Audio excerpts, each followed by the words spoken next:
What's up, you guys? Welcome back to Talk That Talk. We got to do Housewives of Potomac Reunion Part 3. We did get a glimpse of our girl Nicki Minaj, okay? So she was on there hosting. We got a little snippet at the end, but it was like probably the best part of the episode because, you know, the first question, she came out like ready to go. Like, Ashley, you ain't have no storyline this season, so is that why you partnered up with Giselle to be shady to Wendy? I was like, call them out, because they definitely had no storyline. She better get on Giselle too, because Giselle did not have a storyline at all, okay? And Robin's storyline is stale. So, honey, all right? But I'm really excited for the questions that Nicki is going to be asking. I thought that was like really, really nice to add her to it. And we haven't had it done before. So it was really, really cool. And it seemed like she had a lot of fun. And she was just happy to like do that. So that was really cool to see. Now, this episode, Wendy was doing a lot. Okay, but she had a lot to get off of her chest at the same time because these ladies have basically reintroduced the rumor about Eddie having an affair, which wasn't true.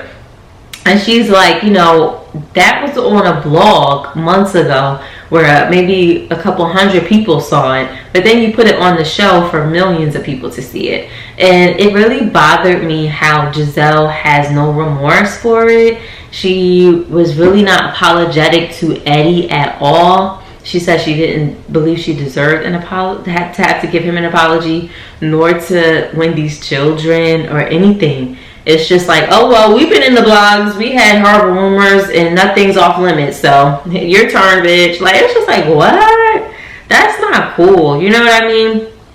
It's not cool at all, because I'm not for breaking up families or causing damage to people's families. You know what I mean? Like, it's one thing if it was in the blogs and it was actually true and Wendy had to address it or whatever, because that happened on Housewives of New York with Ramona and her ex-husband. He was actually out here and he cheated on her, and then she addressed it on the show and stuff. It's one thing when it's true, but when it's not true and you know it ain't true and you bringing it up, that's just spiteful. Like, that's just evil, for real, for real. Now, Wendy decided to bring out her freaking poster board of a text message to call out Robin, because basically her and Robin had talked about the rumor months ago, and they knew it wasn't true. But when Giselle decided to tell Ashley, of course Giselle talked to Robin about it. Giselle talked to everybody about this rumor but Wendy one-on-one. And she was mad at Robin because she was like, me and you talked about this months ago, this whole rumor thing, and how come you didn't like stand up for me? Like, how come you didn't shut it down or anything? And I thought she had a really good point with that, because it's like, yo, Robin, if you was like hitting her up saying, girl, I saw this blog about you or whatever, are you good? Is this fake? Whatever, I know this isn't true. And if it got to the show, you could just be like, yo, like that blog is like fake news. It's not true at all. So I don't think her getting her body done has anything to do with that. She could have said that. She could have said more. But instead, they decided to say you have no substance. You got your body done to overcompensate for the rumors and all that other stuff. Like, they really try to drag this girl all the way down, her confidence all the way down, and they body shamed her. And nobody really wants to take accountability for it or say, you know what, I made a bad call or whatever. I could have said this or that. My bad for that. Like, nobody takes any accountability. Nobody wants to think that they're wrong, anything. And it's honestly really, really sad to see. Now, Andy is funny because he's asking Robin about the wedding. So we went over Robin and Juan's relationship and, you know, Juan's career, which is different. He's a coach. He's always busy, always working. And Robin being an entrepreneur and her passing up to TJ Maxx. And I think it was Macy's that reached out to her, somebody else, a big company. And she's saying, you know, if you can kill e-commerce, then just kill e-commerce, because I guess she basically said her profit margin isn't large enough for it to make sense for her to be in big retail stores. and she's like, you know, e-commerce is doing really, really well, so I'm gonna stick to that. And her hats is selling off the shelves, honey, because she used the money to help with the down payment on the house. She used the money to pay off taxes. So them hats, honey, them hats is selling. Who would think hats would be out here making her hundreds of thousands of dollars? Go ahead, Robin. Get it how you gotta get it, okay? Whatever works, stick to it and make it continue to work. So if e-commerce is where the money's at for her business, then yeah, she should just focus on e-commerce. But it would be cool to have her get in those major retailers. But if it doesn't make sense for her business, it doesn't make sense. So they asked Robin, when's your wedding date? And she still doesn't have a wedding date. She's like, hopefully we get married next year, but there's no date or anything like that. So it's just like, why y'all keep picking on Robin? I'm like, oh my gosh. But the thing is, like, Robin has the coin to go and throw this big elaborate wedding. So what is the holdup? Because it's not, to my assumption, it shouldn't be about spending money. Now, she'll probably spend $100,000 on a wedding, but it shouldn't be about, oh, I really don't want to spend the money, because she got it. Her hats can pay for the damn wedding. But I don't know what else it is. Like, and then Ashley's husband Michael thinks, oh, they've been together all this time unmarried, so I doubt that they're actually going to do it. What's the point? And that might be why. You know, but why sit there and propose if you're not going to do it? I mean, for goodness sakes, can't y'all just go to the courthouse and sign the papers at least to be legally married and have the wedding later?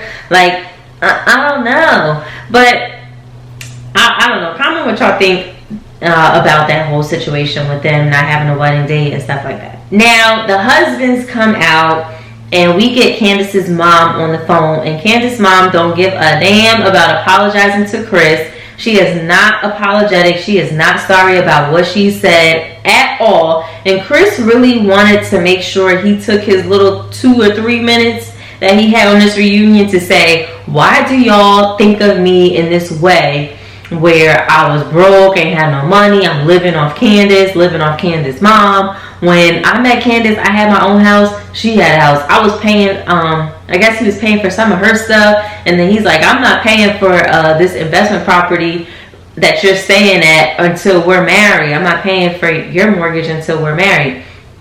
So he had his own thing, and he said that he didn't quit his job.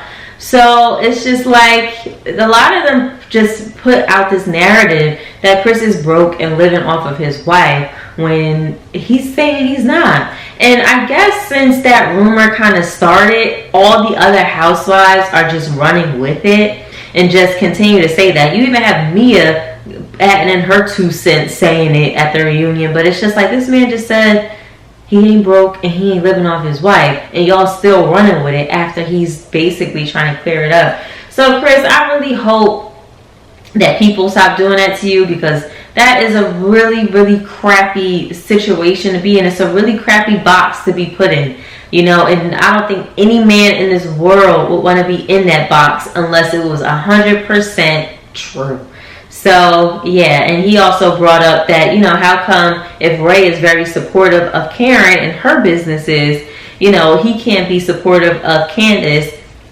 I mean, Ray is supportive of Karen, and how come Chris can be supportive of Candace and her businesses and help her out, whether he's a glorified secretary or doing some management kind of things or whatever, you know? But he's looked at, oh, he's living off of her. He ain't even getting paid. So Chris was really, really upset. It's sad to see that their families are now split. I think their families are going to have a lot of issues for a long time, because the mom is still not apologetic. Her mom is very toxic, and she knows that, and she knows that she also has toxic qualities as well. So I wish Candace the best. I really, really do. What do y'all think about the whole Chris situation and him being called, you know, a husband who's living off of his wife and all of that stuff? So I think that Chris is just gonna have to eat that one. And he just got to keep doing his thing, doing his own thing with the cooking and stuff like that. I be seeing him on TikTok or whatever once or twice. He's just going to have to keep doing his own thing. Now, they also did address Mia's husband which needed to be addressed, but he kept it very short and sweet and apologized to Ashley for making her feel uncomfortable on that van. And I just feel like he wasn't the same person that he was on that trip, where he was very sexual and very inappropriate. But I was glad that he did apologize. And as you can see, as surprised as Ashley was to receive an apology that seemed very genuine, that group is very mean and cutthroat and just don't care about people's feelings. I'm like, dang, she's surprised to get a nice genuine apology as soon as she says she's offended. That's a shame that that group is like that. I would never want to do that. I don't think I would ever want to be a part of a group like that.